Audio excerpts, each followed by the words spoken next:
চাটানিপাড়ায় স্বনির্ভরতার পথে নতুন উদ্যোগ পুরুলিয়া লাইভ 0200 হেল্পিং হ্যান্ডস টিমের উদ্যোগে পুরুলিয়া চাটানিপাড়ায় গড়ে উঠেছে একটি স্বনির্ভরতার কেন্দ্র। এখানে মহিলাদের আত্মনির্ভর করে তুলতে কাগজের ঠোঙা তৈরি, সেলাই সেন্টার সহ বিভিন্ন প্রশিক্ষণের ব্যবস্থা করা হয়েছে। এই উদ্যোগের মূল লক্ষ্য হলো এলাকার মহিলাদের হাতে কাজ তুলে দিয়ে তাদের আর্থিকভাবে স্বাবলম্বী করে তোলা। এই মহৎ উদ্যোগে সহযোগিতার হাত বাড়িয়ে দিয়েছেন বিশিষ্ট সমাজসেবী তরুণ মাহালি, সুলোচনা মাঝি, অঙ্কুরি মাহালি, রুমা মাঝি, অনিকা মাঝি এবং জাদু সাউ। পাশাপাশি পুরুলিয়া তথা পশ্চিমবঙ্গের বিশিষ্ট গাইনোকোলজিস্ট ডক্টর অনিতা দাসও এই কাজে গুরুত্বপূর্ণ ভূমিকা পালন করেছেন।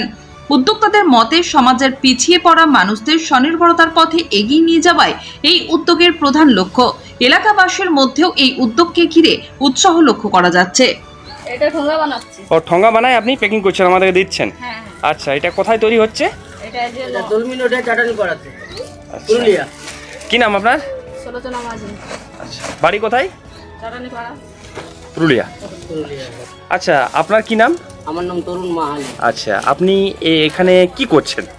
এখানে আমরা স্বনির্ভর করার চেষ্টা করছি। তো স্বনির্ভর মাধ্যমে একটা কি আপনারা প্রয়োগ আমাদের করছেন? ঠোঙা আছে, আচ্ছা, তারপরে আমাদের সেলাই মেশিন আছে। আচ্ছা, সেখানে আমাদের সেলাই মেশিনের মাধ্যমে নাইটি সেলাই শেখানো হবে, আচ্ছা, তার ব্যবস্থা আমরা করছি। আচ্ছা। আচ্ছা, এইরকম যে উদ্যোগ আপনারা নিয়েছেন, এটা কেমন আপনার পক্ষে হচ্ছে? ভালো না বার্তা কেমন দিতে চাইছেন?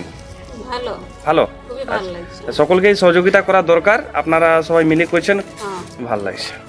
0200 হেল্পিং পক্ষ থেকে পুরুলিয়া চাটানিপাড়াতে স্বনির্ভর কাজের জন্য আমাদের এই দিদি, বৌদি, দাদা সকলেই মিলে আমরা স্বনির্ভর একটা মাধ্যম করেছি ঠোঙা তৈরি করা। এরপর আমরা এই এলাকায় মানুষকে যেটুকু সময় পাই সেলাই তৈরি আমরা শেখাবো আর সেলাই মেশিন দিচ্ছি।